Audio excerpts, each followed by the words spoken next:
Peneliti Pusat Kajian Anti Korupsi Zainur Rahman mengatakan indeks persepsi korupsi mengalami stagnasi selama 10 tahun terakhir.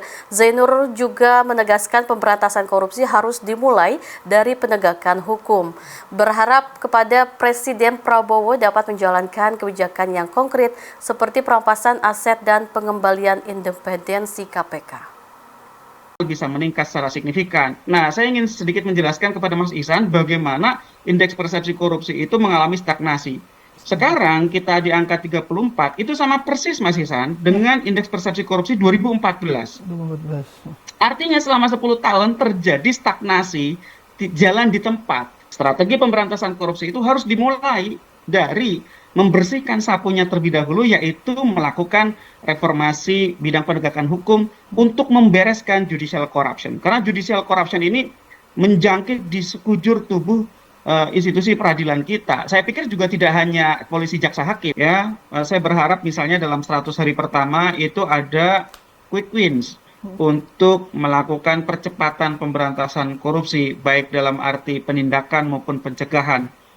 Yang pertama saya lihat ada kesempatan bagi Presiden Prabowo untuk bisa mendukung efektivitas pemberantasan korupsi dengan segera memerintahkan kepada partai pendukungnya agar membahas RUU perampasan aset.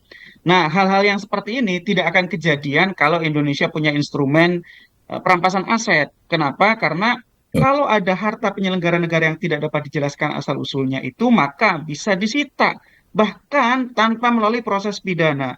Saya sangat berharap agar Presiden Prabowo bersedia ya untuk mengembalikan independensi KPK. Tadi ini disinggung oleh Pak Manajer, instrumen kelembagaan pemberantasan korupsi, kita punya KPK, dulu KPK lumayan, sekarang KPK memalukan karena dipreteli independensinya oleh DPR dan Presiden periode kemarin.